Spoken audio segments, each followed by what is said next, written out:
The governor of Virginia is the clearest thinking politician I have met.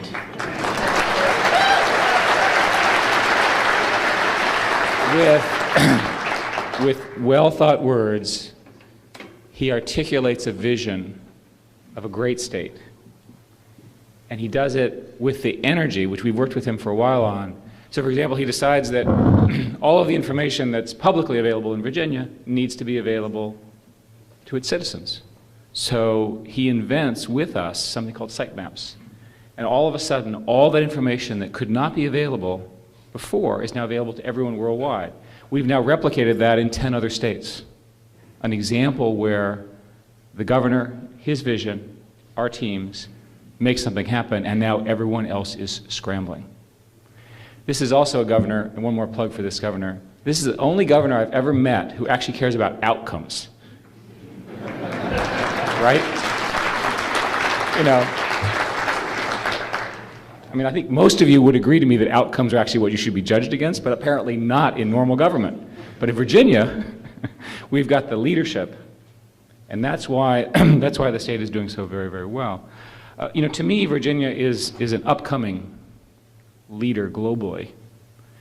I was sort of studying this, and I was looking at, you know, UVA and College of William and Mary are now ranked among the top public universities. UVA, William and Mary, Virginia Tech, Mary Washington, and James Madison among the top 25 best values for education. I used to play football against Thomas Jefferson High School, and I'm quite concerned that they were ranked #1 among public high schools in the nation. I mean, isn't that phenomenal? And we used to beat them, by the way. My point here is there's something afoot here with the consensus that has been built in this state. And I think to some degree the success also marries the success of the internet. The internet, of course, is this phenomenal thing that's going on. There are somewhere around 1.3 billion users, on the order of 200 million users being added on a yearly basis. The internet is this phenomena that will define essentially the rest of our lives and our children's lives and our grandchildren's lives and so forth and so on. And a lot of it in our case is occurring because of things called Moore's Law. Moore's Law means that everything doubles every 18 months. There's a lesser known law called Kreider's Law, which says that data storage doubles every 12 months, which is why you have this enormous amount of crap on your computer, you know. You know, the drives just get bigger and bigger and bigger. And so if you think about it, if you just sort of do the math a little bit, let me give you an example of a problem. By the year 2019, it's going to be possible to have an iPod-like device that will have 85 years of video on it. So you will be dead before you watch the whole... I mean, does this cause any stress here? I mean, I'm really quite upset about this. I intend to be alive in 2019, and I've already consumed a whole bunch of those 85 years. You know, it's a very serious issue. And this rate of connectivity, the rate of innovation, is not slowing. People tend to underestimate what can be done with these things because it compounds, and it compounds, and it compounds, just as the success of the investment in education that's going on here in Virginia. It's a compounding, right? The investments that were made 70 years ago to create VPI, right, as a land-grant university where I was fortunate to grow up, and we have the president of the university, you know, here, it compounds now. Now all of a sudden they're busy looking at this interesting new biotech maneuver, right? Which nobody ever thought about when it was going to be an agricultural school. But the quality of the faculty is so good now that they can actually expand, and the governor and his programs are consistent with the funding that they need. So that's how these things work. Now, by the way, it's only going to get worse, because the rate at which people are, for example, blogging, there are like 70 million blogs. It's frightening. Every day, 8 hours of video, actually every minute, every 8 hours of video is uploaded into YouTube. By the way, most of it is kind of iffy, so don't worry. But some of it is extraordinary. You know, pictures of people's families, but there are amazing things going on there as well. So it is this new phenomena. There are more than 10,000 applications that have been built on top of Facebook. There are more than 20,000 iGoogle applications, which are part of the way Google works. You know, this phenomena is now extending, and it's extending globally. So, Google started with 25,000 web pages. We now have tens of billions. So again, the growing continues. You'll never read it all. You'll never get it all. And it's only going to continue. So, and we're undergoing this interesting shift from the shift where you have your computer and you have everything on it to keeping everything on the net. One of my literally people that I grew up with was running admissions for Virginia Tech. And one of the things that she was very proud of is that they put an online form, so you would apply online without any hard copy. Simple thing, huge improvement in terms of outcomes and so forth and so on. A simple idea. There are many, many examples of how in this new model, the services that universities, governments provide can be provided on any device, for any particular reason. So this shift is just beginning. It's always hard to put yourself in the mind of a college student, partly because it's a little frightening. I want you all to think about the world of a college student today and how they perceive things. I was quite alarmed. We hire lots of people right out of college, and I asked people, how many of you have a landline telephone? I bet you if I ask this group, it's 99%. There's one person here, he doesn't have one. 95% did not. I said, how can you possibly operate without a landline? They said, why would one have an extra phone? I mean, again, it's a simple example of the gap.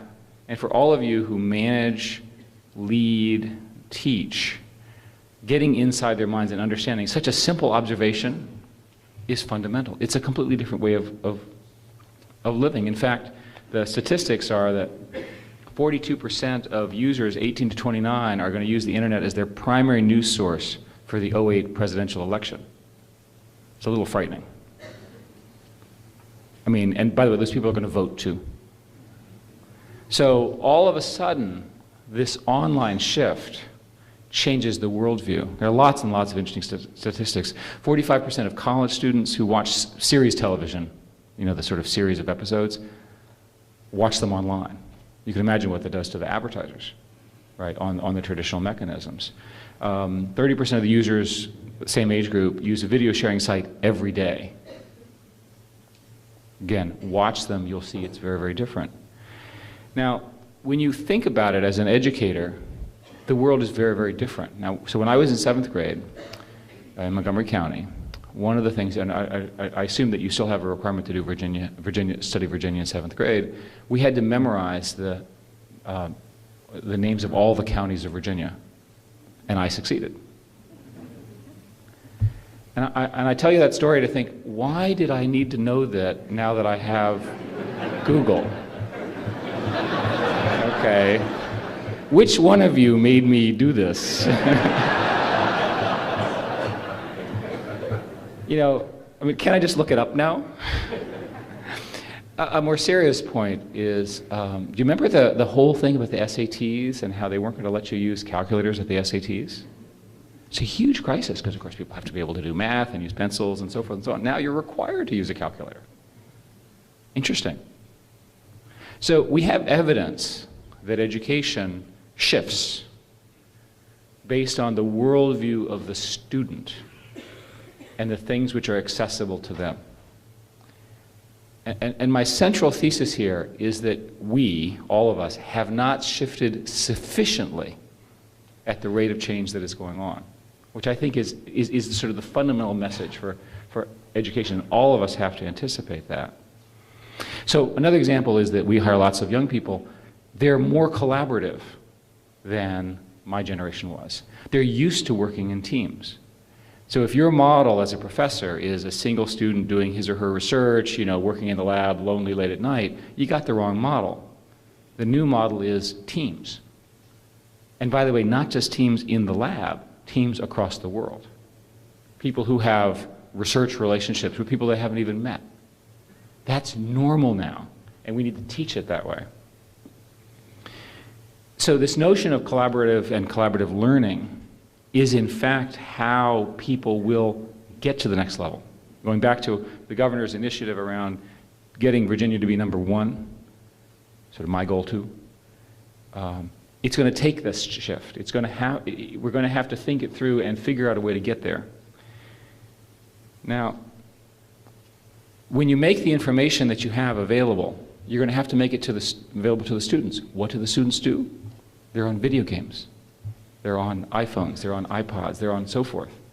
You're going to have to find a way to get it to them, because that's how they want to consume information. They're ultimately the customer.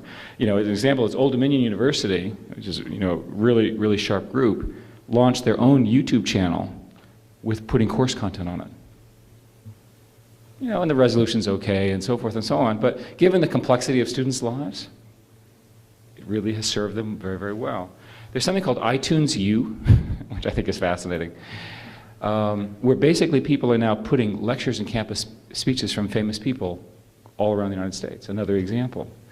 Berkeley and YouTube are doing something similar with respect to their core work.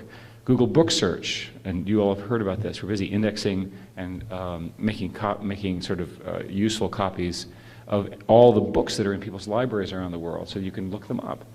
And you sit there and say, well, you know, who really cares about the manuscript in 1880? Well, what happens is, it's 3 in the morning, it's snowing, the library is closed, because students aren't real good with their time management, right? not news to you guys. And all of a sudden, the key insight is right in front of them. You want to talk about having an impact on somebody? That's when you have the impact, when they're stuck. You know, when they needed that thing, and all of a sudden it's there, and it has huge implications for what they learn and how they operate. In the 16th century, Henry VIII dissolved the monastic libraries, and there are only 538 manuscripts of this type. So we have another group that's busy basically digitizing and putting them all online, because they have the majority of the English history from the 6th to the 15th century. And people can just touch it. They can look at it right now. Again, think about it, the difference between when we grew up, having to go to the library and there typically wasn't there, and you have to wait and so forth and so on, and now it's all right there. It changes the way you think. It changes the immediacy of decision making, and it changes the depth of one's learning. I want the students to do that, because the challenges they're going to face 20 and 30 years from now are going to require that level of knowledge, that require that level of sophistication, right? As the world gets even more interesting. So when I think about all of this, I'll give another example. Here's another professor. This guy named Jerome Berg has created a website called Google Lit Trips. And what he does is he uses Google Earth and Google Maps. And if you haven't played with them, they are phenomenal. And he actually goes through Homer's Odyssey on the map with pictures and music. So here you've got somebody who says, oh crap, I can't deal with Homer's Odyssey. No, the guy's been dead for 2,000 years, or is it 3? All of a sudden you now have a way to reach that student. Right? By the way, that student was me, right? and maybe some of you, to be honest. Voltaire's Candide, Steinbeck's Wreath of Rap, all of these things. In fact, we have projects in the company where we're trying to actually, things like, we'll look at a whole document and then produce a map of the book, all the places in the book, all of the documents, everything that's referred to, and building a global map of where you are. So, okay, fine, so you don't really want to read the book, at least you can navigate through where the book takes you, so you can get a sense of what it's about, and get excited about it, and maybe learn something that way. You know, it's all about learning however you can. Whatever it takes, you know, if it's a traditional mechanism, or a YouTube video, or a book. And any of those are fine, as long as we ultimately win, and the outcome we want is knowledge and insight. That's what we're going for, that's what we care a lot about. So the principle here is that we as a group have to do 4 things. We have to adapt. We have to adapt to the fact that this internet phenomena that I'm talking about is getting bigger. And I told you the math. Do it in your head. Remember, doubling every 18 months is a factor of 10 in 5 and a factor of 100 in 10 years. 100 times faster, 100 times more information, 100 times more complexity in 10 years. 10 years happens pretty fast when you're an adult. Now all of a sudden, it's going to happen now. We need to get organized about that. The second thing is that we have to learn from the students. Everybody here knows that you have the sharpest students and you have the okay students. The sharper students will show how they learn. They can teach us. And every one of them that I've talked with uses every device I just described. They literally take it all in. They all put it together. They have a map in their head of how they learn, and they just do it. We have to grow the knowledge base about how to do this. Here in this room, we have the leaders of higher education in Virginia. You guys are in charge. But you also manage a very large set of people who are not in this audience, right? How are they going to get this message? How are they going to learn? How are they going to grow? How are they going to develop all of these new ideas? Unless you go and you tell them. And you tell them, you've got to get organized around this new phenomena of learning, this internet-centric version of learning. And then the final thing is that we have to invest. The governor has laid out his plan, which I obviously think is brilliant. You have to invest in capital, you have to invest in faculty, you have to invest in research collaborations. I mean, Google, by the way, remember, came out of a collaboration at Stanford. The fact of the matter is, I don't know what it is, but universities produce these extraordinarily talented, creative people every year. And every one of them has an opportunity to go create another Google here in Richmond, in Newport News, in Roanoke, in Northern Virginia. Every single one of them is producing entrepreneurs. The only problem we have is we don't know who they are. We don't know their names yet. Out of all those people, we don't know the winners. But we want to make sure that the system will make that happen. You know, the Human Genome Project started as a partnership between Merck and George Washington University, sort of nearby, in Virginia and near Virginia. And of course, it's changed the world because we now understand a lot about the human genome. So if you look at the progress of history, you look at the progress of science, you look at the progress of accomplishment, it all starts here with what we do, the way we work, and by the way, it's because the students are the ones that will make the change with our help, with our leadership. That's what it's all about. Ultimately the student is what matters. So if I think about this, and just finish up with one thought. I believe this next generation expects and deserves the absolute best. I think that Virginians expect it, and I think that they deserve it. It's a great state. What I like about what you all are doing is I believe that Virginia, with Google helping, will really deliver on that. And that's why I'm so excited to be here. So thank you very much.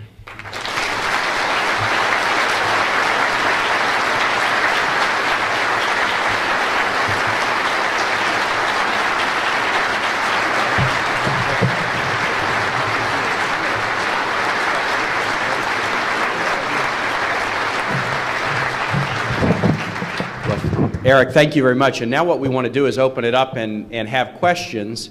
You'll see me a lot and have many chances to ask me questions. So I would hope that most of the questions would be for Eric. I'm glad to answer some too. But with that, we'll open it up and I'll kind of play MC and watch for hands around the room. Yeah, please, Jim. And then we'll repeat the question so that all in the room can hear.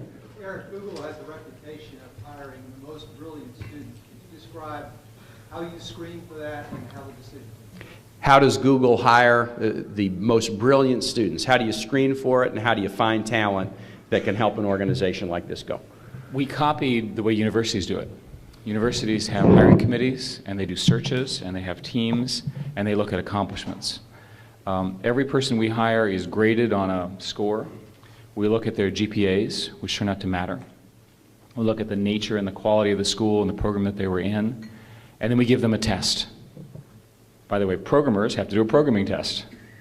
Seems kind of obvious if you think about it. Marketing people have to write a marketing document. Salespeople have to do a sales call on a salesperson. You can imagine how intimidating this is. With managers, what we do is we ask them to write what are they going to do in the first 6 months in the job. And by the way, we don't tell them that after they write that, we throw it out. Because we want to see what their thinking is.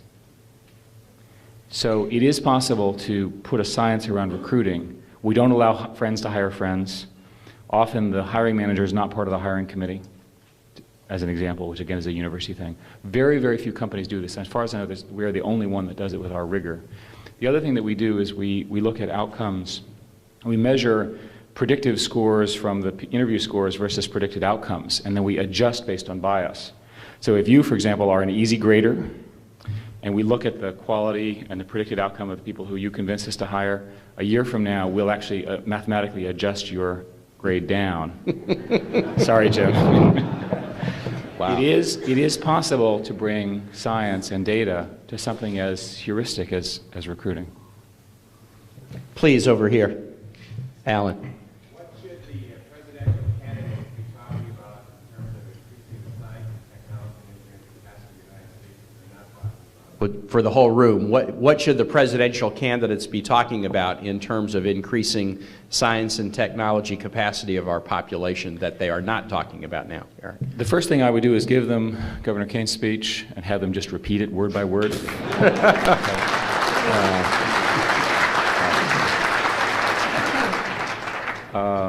That's the first thing. The second thing is that there is this bizarre rule called H-1B visas. People here may be aware of this, where these are people who are very, very educated in science and math, and there's a quota which is filled within a few days of the window opening on a yearly basis. So we and other technology companies have employees who want to come to the United States, who are brilliant scientists, who are parked in another country, and when they get permission, they come in. When they come in, they work for us anyway. When they come to the U.S., they pay taxes, and they change the world. This anti-immigration phenomena in the country is a real issue, I think, for creating the world's best place. We want, in the United States, the smartest people. We don't want them in other countries. Sorry. Right? And by the way, because of the quality of U.S. Higher education, they want to be here. Just to your credit. Sort of phenomenal, right? You have a situation where the higher education system, a typical example is in China. Everyone's obsessed with China. Our higher education system is 100 times better than the Chinese one. And yet nobody wants to talk about it. Let's talk about what our strength is. So that's the second point. The third is that both parties have been bizarrely restrictive on the funding required for a lot of key research programs. Computer science, which is what I'm part of, has had essentially flat to slightly declining budgets for 5 years. And by the way, guess what? The percentage of graduates in computer science has also been flat to declining in the United States. No surprise. The money matters. I went to Berkeley and was funded, because I didn't have any money, was funded by a National Science Foundation fellowship. I needed the money. It was only $3,000, but I didn't have it. The concept of leverage is really fundamental, and in government, a small investment now creates entrepreneurs and scientists who create billions of dollars of businesses that create enormous amounts of taxes and create huge jobs. The problem is that lifespan is 10 years, and the average politician is in office for 2, 3, 4, 5. So we have to have the conversation, which is multi-generational. Right? It has to be a part of both parties that we want the United States to be. And otherwise what's going to happen is we're going to have a Sputnik moment. I mean, all of the science and math that I was part of occurred because we were terrified of the Russians. So now what's going to happen is somebody else is going to do this, and finally everyone's going to say, oh, well, we should certainly invest in science. Why don't we do it now? So I think that's a simple list. There's a lot of others. Please, Ross. Is there still a digital divide? Is that still affecting the low-income families? Digital divide question. How deep is that divide, and maybe some thoughts on Governor, eliminating it? You have a view on this. Why don't you talk about this state, rural and... Sure, I'll be glad to, and then maybe I'll say it, and then Eric, you can weigh in from Google's standpoint. We have, and Anish Chopra, my Secretary of Technology, I know is here, and he and others in the state work hard on these digital divide issues. We have viewed the digital divide somewhat as a geographic, with limited access to high quality telecom, high digital telecom in rural parts of Virginia. With funds from the Tobacco Commission, but also some other funds, funds from the federal government, we've built out are building out a very extensive digital network throughout rural Virginia, southwest and south side, a significant spine there, eastern shore, so that we can really put the best capacity in all of the communities of the Commonwealth. And so that trying to build that infrastructure and build it in parts of the Commonwealth that have not been served has been a key initiative that we've been promoting. We have an advisory committee on it that Governor Warner actually has agreed to come back, and he's the chair of it right now, So as we continue to build out that network, we think we'll solve some of the geographic digital divide. But I think Ross probably is also getting at, okay, so now it's available everywhere. What about, you know, families of different income levels or different education levels, and how they access these opportunities for their youngsters? That's a, you know, an additional serious issue that we have to tackle. In the early 90s, Blacksburg did something remarkable. Blacksburg, when I was growing up, was really quite remote. It became the most wired city in America. Those of you who were in Blacksburg or a part of EPI know this, because they had the foresight, and I suspect you had a fair amount to do with this, to actually go and take all those apartment complexes that the students live in and wire them with fiber. Somebody just had the idea and they did it. It was a small enough town they could just do it. So I learned something, and the thing I learned was that this digital divide internet thing is the same thing as rural electrification in the 1940s. Mm-hmm. We're too young, thank goodness, to remember the fights in the 30s and 40s around the infrastructure required to get electricity all throughout the rural areas of America. And many governors, including this one, have recognized that it's very, very important that access to information be independent of where you are physically. And the technology helps because the technology is getting cheaper. So the problem you have now is you have the other problems.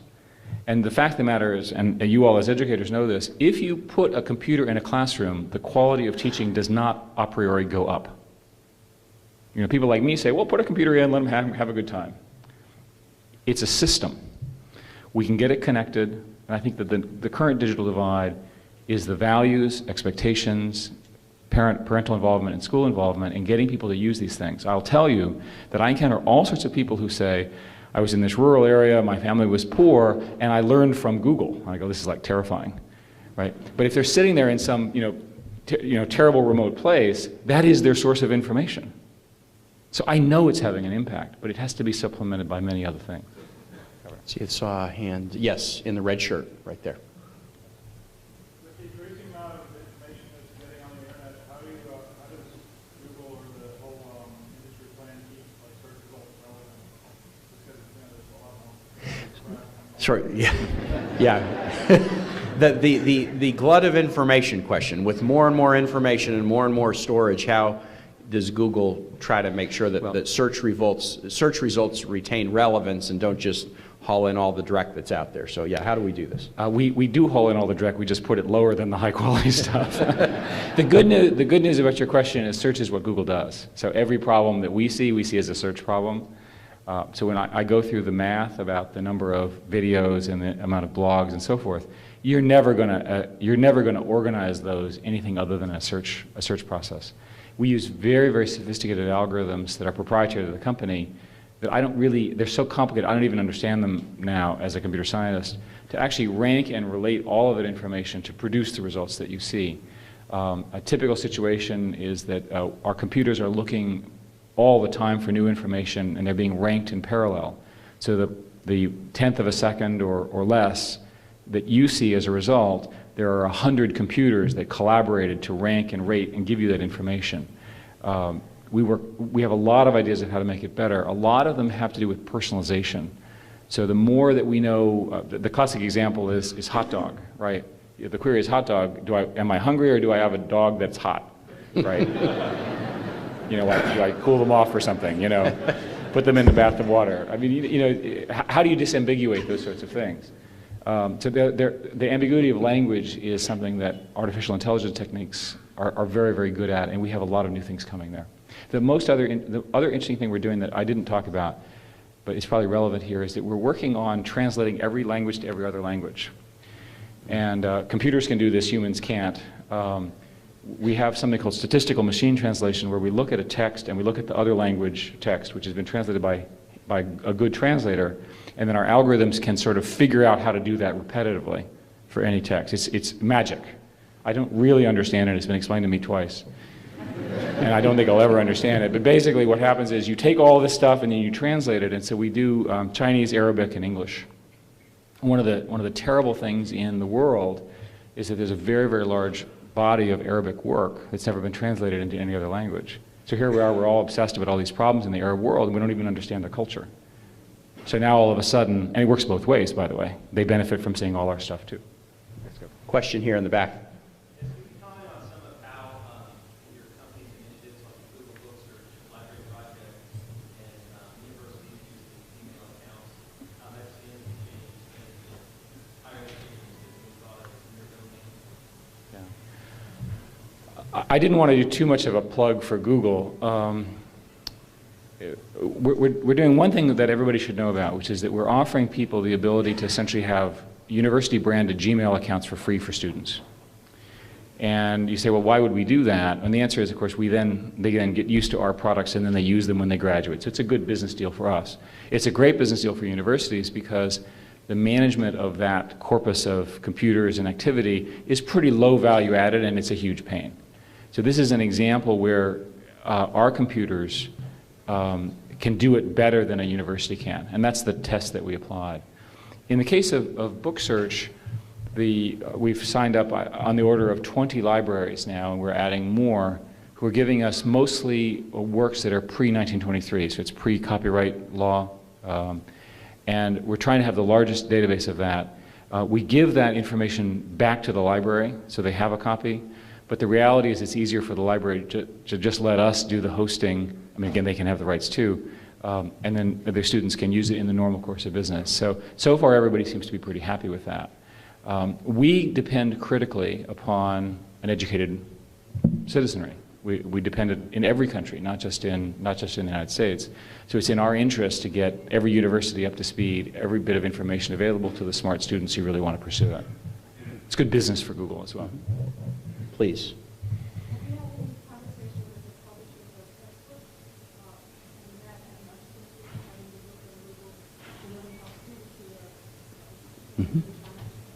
How about, the question is, conversations between Google and textbook purchasers, particularly for students or school systems that might have financial challenges to have these textbooks available?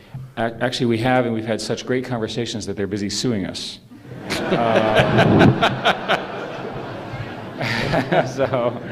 So we worked hard, and we actually like them, and we were sort of trying to work it out, so don't take that too seriously. But the offer that we've made is that for things which are in print, so these textbooks, which is what you're referring to, we're perfectly happy to get a snippet that is a small piece of information and then refer to the student to the book and to a website where the book can be purchased. We don't want to just take the book and make a copy of it, one, because that would be a violation of copyright, and two, the publishers actually have to get paid for their work. So we want to distinguish between the cost and the consumption. My view is that people will consume media on any format, and that book publishers should be willing, for the same amount of money, by the way, to make it available in a book as well as online. The trick is how to make all that work, and that's our goal. Questions? Yes, please. I'd like a bigger view of the Wiki phenomenon between product technology. The question is about Eric's view on the Wiki phenomenon as a way of putting knowledge together. Yeah. I have been struck by how good Wikipedia is. There are so many sites that we deal with, which are, it's Gresham's law, the bad content drives out the good content, and you see them all and all when you spend time online. But Wikipedia has somehow managed to avoid that. And if you study what they did, they have a charismatic founder, who does this out of love for the world and is a hero in my view.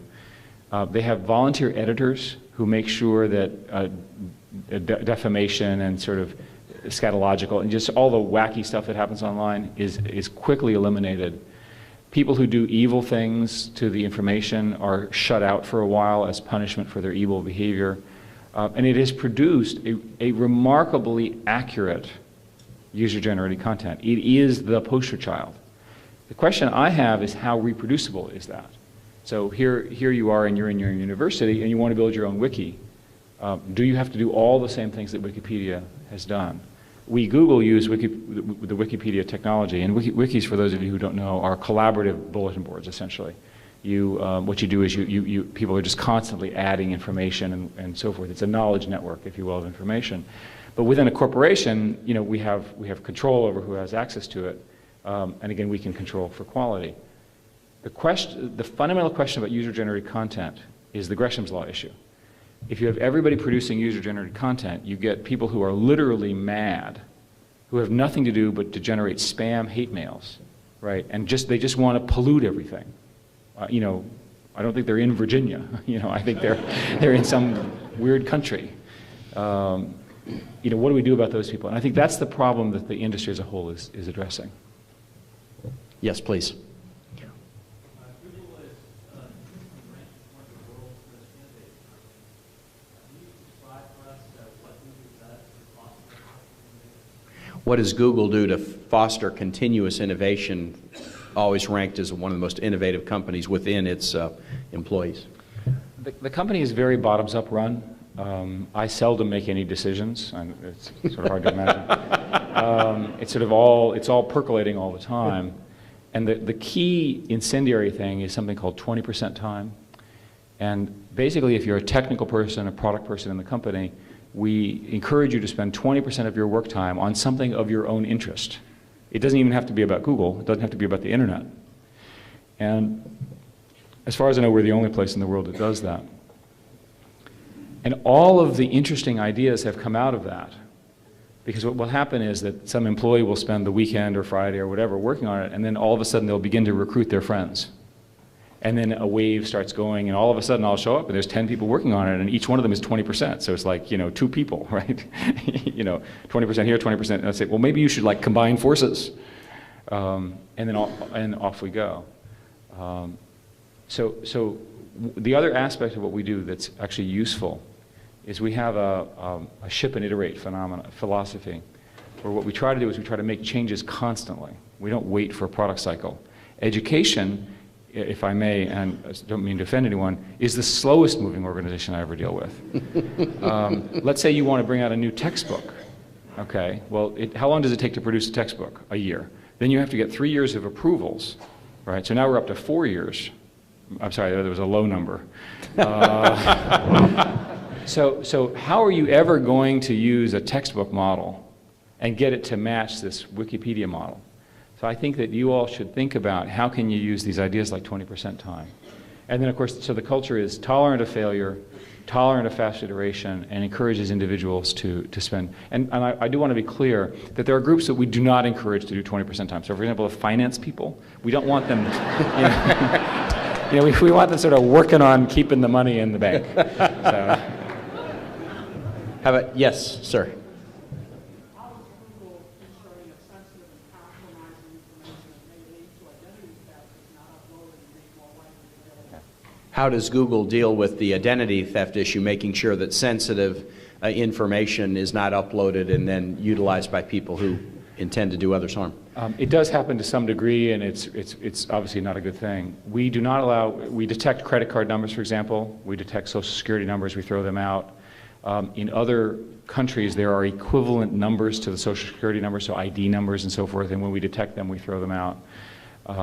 And we try our hardest to let people have choices. So, for example, and since all of you have landlines, type your phone number into Google, and you'll see if we have it, because we may have gotten it through some database that you happen to have signed up with a long time ago. We give you the ability to delete it. You know, unless you can leave it there if you want.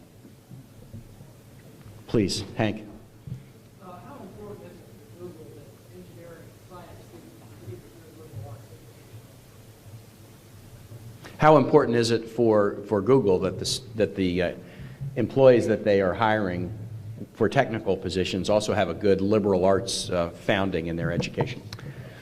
I think the blunt answer is it depends on where they are in our protocol stack. We have some people who live in our engine room, and as best I can tell, they only come out at night.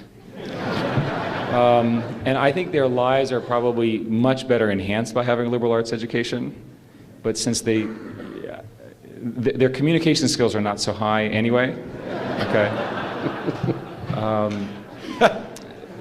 And I think anything you can do with them is appreciated.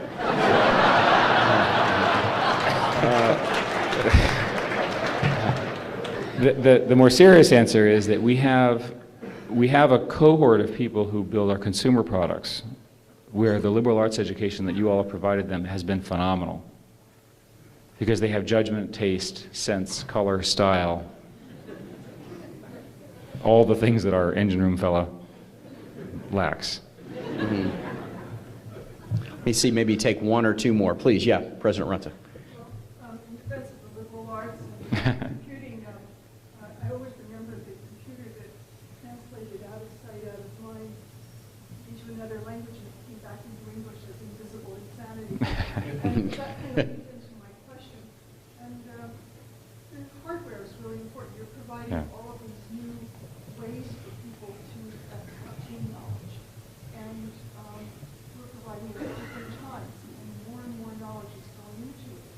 And there are algorithms which make that knowledge available to people. But where I see the philosophical and liberal arts gap is that there are always acknowledges how it's distinguishing the knowledge that's important that will make the most powerful person. And it's not an alphabetical organization, it's not a number of kids organization, it's not an algorithm that's designed by somebody in the back room. I think it's something that has to be a really interesting philosophical discussion of how we organize knowledge to make really as valuable teaching and make books valuable. All right, let me summarize this question.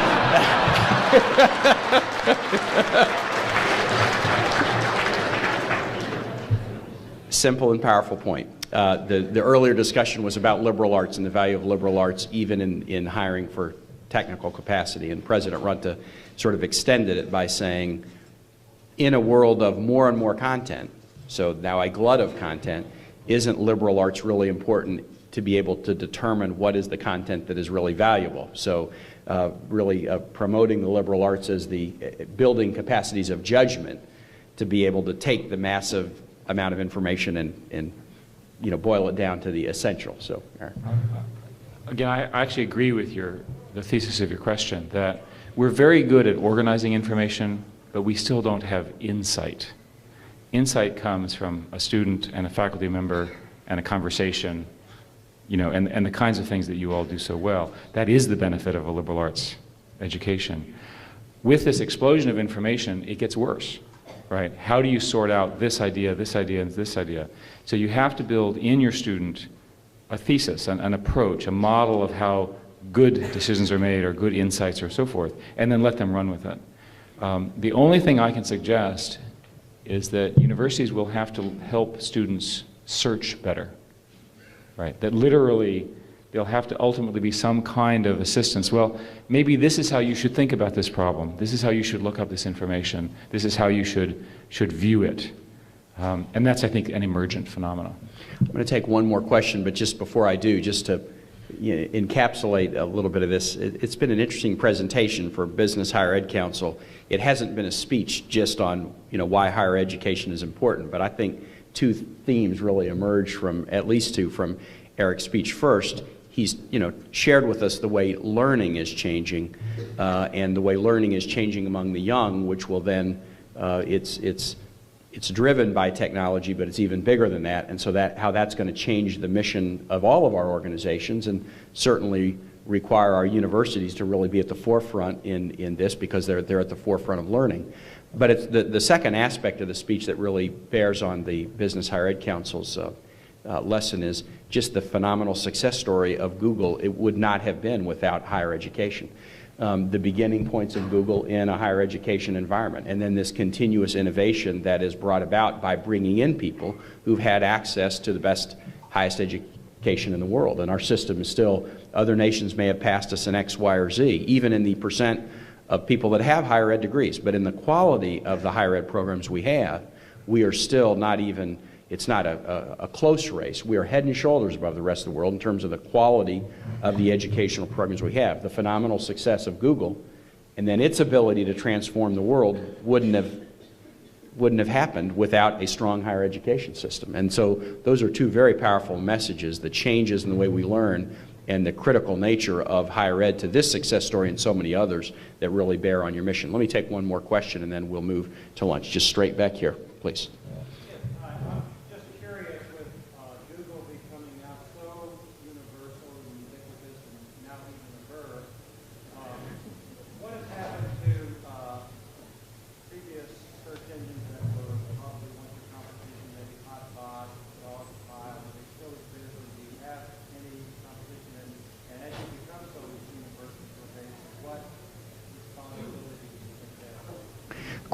question was sort of, Google, there used to be a number of search engines that were competitive with Google. Now Google is ubiquitous, and we all use the word Google as a verb now. So you know that really is the test for how ubiquitous it's become. So are there other competitors, or if not, you know, how do you define? I guess in some ways, how do you have some additional responsibilities as sort of a monopolist in the search for information? Very well said, Governor. I'll carefully not answer the last part of that sentence, if I may. I can see why. The sites that you named are still around. What they do is they become more specialized, and they offer a specialized value if you're looking in some specific areas. Our primary two competitors are Yahoo search engine and Microsoft search engine. Yahoo bought a bunch of them and aggregated them into a competitor, and they do a good job. With respect to our market share and our role in the world, we take it very seriously. We understand that people are making decisions based on Google search results. A typical story is we get this letter, this fellow saying, I typed in my symptoms, and the answer came back, the first result was, you are having a heart attack, dial 911. So the person dials 911, the paramedics show up in 3 minutes, and they said, if you had not done that, you would be dead. Right? That's a life-changing experience. So we tell that story and say, well, imagine if you'd had the wrong result. Okay, this person would be dead. So we take it very seriously. One thing that's alarming is that a significant proportion of our queries are health-related. And yet we're not doctors. You know, we're just trying to organize medical information in the normal course of business. Indeed, we have some initiatives around that, around Google Health. So we take it seriously. Ultimately, there are always going to be choices in this space. We hope to be a common denominator, a basic choice that you can start with, and then if you have specialized interests, you can go to some of these specialized engines. Please thank Eric again.